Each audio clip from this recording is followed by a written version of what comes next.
आजचा हा 27वा दिवस. आज 28 एप्रिल, पहिल्या बाजीरावांच्या पुण्यतिथीचा दिवस. त्यांच्या पराक्रमाला वंदन करून स्मरून आपण आजचा हा दिवस चालू करू. अर्थातच 1997 पासून महाराष्ट्राच्या पर्यटनावरती काम करणाऱ्या मिहिर टुरिझमतर्फे मी सुधीर करंदीकर आणि आपण अर्थातच पराक्रमी पुणेकर. कालच्या दिवसभरामध्ये जो मी विषय मांडलेला होता, सीझनल देशभक्तीपेक्षा दीर्घसूत्री मनोवृत्तीचा अवलंब करा, त्याच्यावरती काल मला 2 प्रतिक्रिया आजपर्यंत आल्या. एक माझे वर्गमित्र श्रीयुत रमेश शंकपाळ नाशिकला असतात. MSAV ऑफिसमध्ये अनेक वर्षे त्यांनी नोकरी केली. मध्यंतरी त्यांनीही मला कळवलं होतं की मला हे सगळे विषय खूप आवडतात. कालचा देखील व्हिडिओ त्यांनी त्यांच्याबरोबरच त्यांच्या मित्रांमध्ये सर्क्युलेट केला, जे ते नेहमी करतात. त्या सर्वांना खूप आवडल्याचं एक त्यांनी नमूद केलं. दुसरे पुण्यामधले आमचे स्नेही आहेत संजीव उपाध्ये.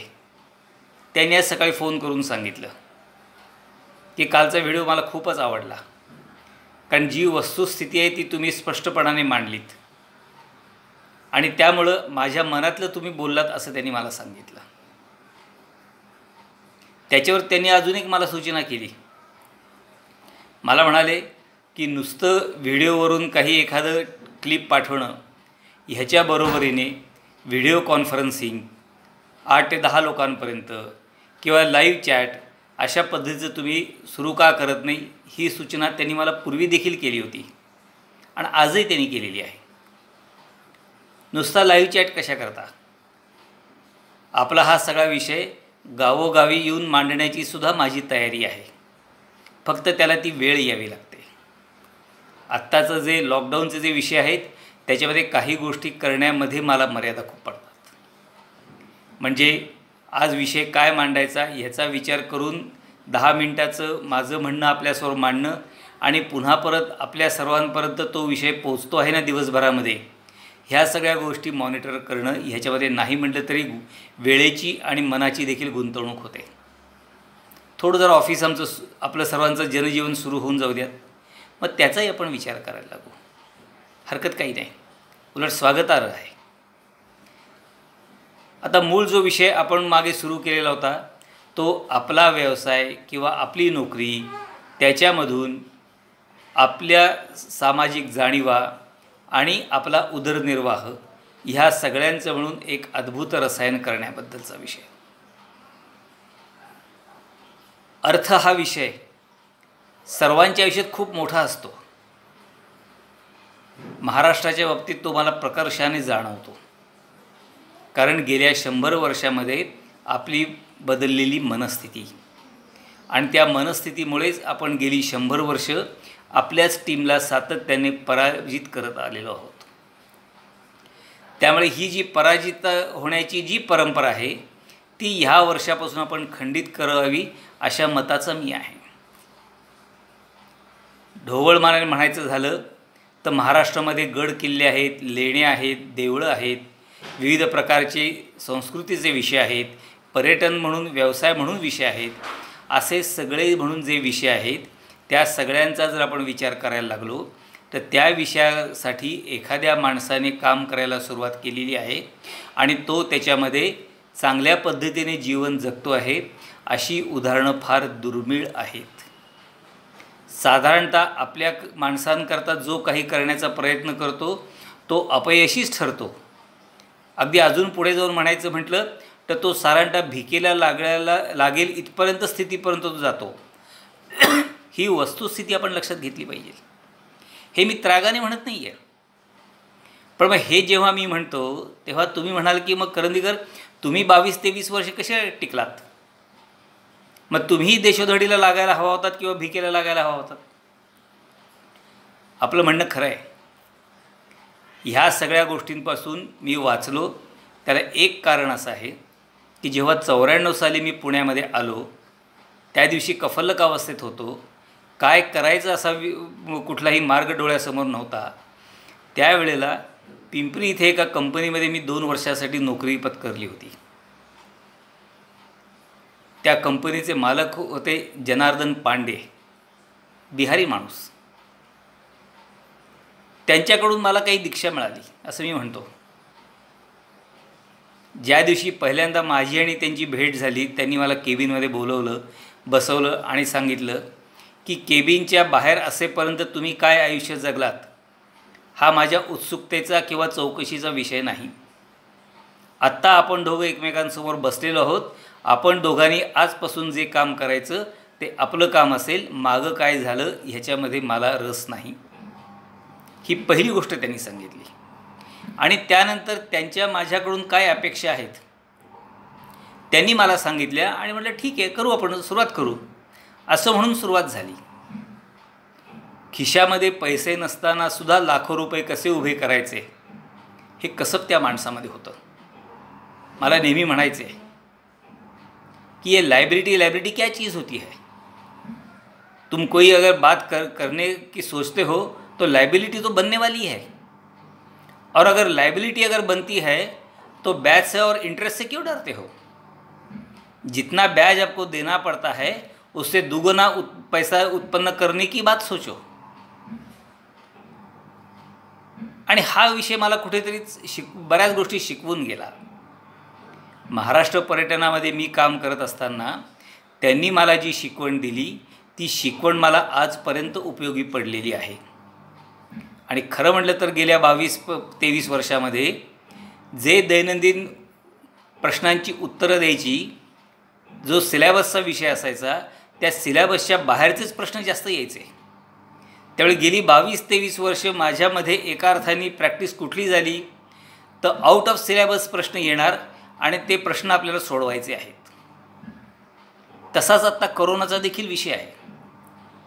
मला जर कोणी विचारलं की तुझ्या आयुष्यामधला चॅलेंजिंग काळखंड कुठला, तर मी म्हणेन करोना व्हायरसमुळे निर्माण झालेली परिस्थिती आणि त्या परिस्थितीमधून काढायचं उत्तर हे माझ्या दृष्टीने अत्यंत चॅलेंजिंग विषय आहे. कारण हे अनपेक्षित आलेलं संकट आहे. जसं रामावरती संकट आलं होतं की उद्या त्याचा राज्याभिषेक होणार असं ठरलेलं असताना दुसऱ्या दिवशी अचानक त्याला सांगितलं गेलं की तू वनवासाला जायचं आहे. तसं मी ज्या काही गोष्टींचं प्लॅनिंग फेब्रुवारी-मार्च महिन्यामध्ये करत होतो त्याच्या पूर्ण रिव्हर्स गोष्ट घडलेली आहे आणि त्याच्यातनं मार्ग काढायचा आहे.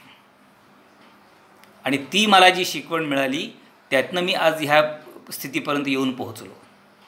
मध्यंतरी मी जे आपल्याशी पुण्यामधल्या नरेंद्र मोदींच्या भाषणांचा उल्लेख मी केला होता की पुणे दाखवण्याकरता तुमच्याकडे काही यंत्रणा आहे का आणि कोणी ऑथेंटिक माणूस आहे का, त्या प्रश्नाचं मूळ उत्तर असं आहे की पुण्यामध्ये पुण्याबद्दलची माहिती सांगणारी 30-40 लोकांची यादी माझ्याकडे आहे. पण त्या 30-40 मधल्या कुठल्याही माणसाला आपण समाज म्हणून आश्वासित करू शकत नाही की तू पुण्याबद्दलची माहिती सगळ्यांना सांगतो आहेस, हा तुझा दैनंदिन जीवनक्रम आहे, त्याच्यामध्ये त्याची उपजीविकासुद्धा आहे आणि तुझ्या म्हातारपणी तुझ्या गाठीशी पुरेसे पैसे शिल्लक असतील अशा प्रकारचा आश्वासकपणा आपण देण्यामध्ये कमी पडतो आहोत. ही त्यातली मूळ अडचण आहे. आणि ह्या समस्येवरती आपल्याला तोडगा काढायचा आहे. एक छोटं उदाहरण देतो, अप्रस्तुत वाटेल कदाचित, पण ही 2001 सालची गोष्ट आहे. माझ्या ऑफिसमध्ये एक मुलगी म्हणण्याची तरुणी, नुकतंच लग्न झालेली होती. ती माझ्या ऑफिसमध्ये कामासाठी आलेली होती. एक 4-5 दिवसात लक्षात असं आलं की तिच्या मनाची जी रचना आहे, धाटणी आहे, ती वेगळीच आहे. तिचं लॉजिक असं होतं की ह्या ठिकाणी प्रत्येक माणूस जो आहे तो स्वार्थी आहे आणि त्या स्वार्थापोटीच गोष्टी करत असतो आणि मानवता किंवा बाकीच्या गोष्टी ह्या झूट आहेत. 1-2 वेळा तिला मी समजवण्याचा प्रयत्न केला बोलता बोलता सूचकपणाने, पण लक्षात असं आलं की त्या विषयामध्ये आपण तिच्याशी बोलणं म्हणजे पालथ्या घड्यावर पाणी आहे, आपला वेळ वाया जातो. आणि काही दिवसांनी एक दिवस मला एक संधी मिळाली, तिच्याशी मी संवाद साधला.